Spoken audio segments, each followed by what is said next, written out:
जय श्री कृष्णा। गीता स्पंद के इस अंक में आपका स्वागत करते हुए बात करते हैं जब पार्थ सारथी गुरु रूप में योगेश्वर जो जगत गुरु के रूप में मुखरित होते हैं, तब जो बात निकलती है वो कितने हजारों वर्षों से हमारा कल्याण कर रही है। कबीरदास जी कहते हैं, गुरु गोविंद करी जानिए, रहिए शब्द समाये, मिले तो दंडवत बंदगी, नहीं पल पल ध्यान लगाए।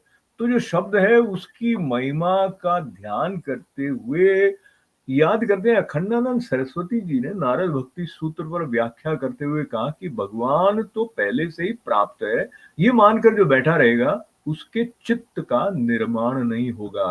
और चित्त का निर्माण होने से क्या होता है, इस संबंध में उनका वचन है, जिस चित्त में भक्ति का उदय होता है उस चित्त को भक्ति विश्वास से भर देती है और प्रियतम के आकार में परिणत कर देती है। अब इन बातों को ध्यान में रखते हुए तीसरे श्लोक में, तीसरे अध्याय के भगवान जो बात कह रहे हैं उसमें एक अमोघ आश्वासन भी है।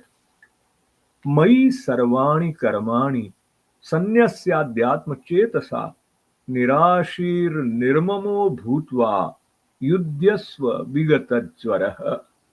सबसे अंतिम शब्द जो आया विगत ज्वरः, विगत का मतलब होता है जो बीत गया, तो बीत जाता है क्या, ज्वर। ज्वर क्या है, जैसे हम ताप होता है, बुखार के लिए भी ज्वर शब्द आता है ना, तो जो संताप हो जाता है हमको कि ऐसा नहीं होगा तो क्या होगा, वैसा नहीं होगा तो क्या हो जाएगा, आशंकाएं भी कई बार इस तरह से आवेशित व्याकुल कर देती हैं।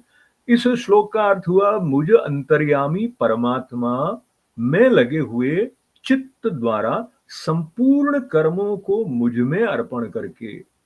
तो ये जो प्रथम पंक्ति में बात कही गई है वो एक तरह की गारंटी कह लीजिए भगवान की तरफ से कि उनके अंदर जिसका चित्त लग गया, संपूर्ण कर्म उनको अर्पण कर दिए, तो क्या होगा, आशा रहित और ममता रहित होकर, संताप रहित होकर युद्ध कर।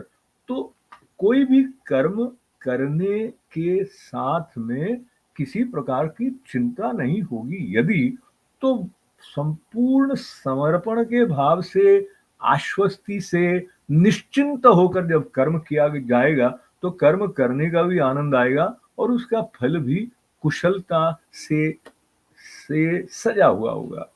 तो ऐसा हमारे जीवन में नित्य होता रहे, ये प्रार्थना के साथ में बहुत आभार, मंगल कामनाएं। जय श्री कृष्णा।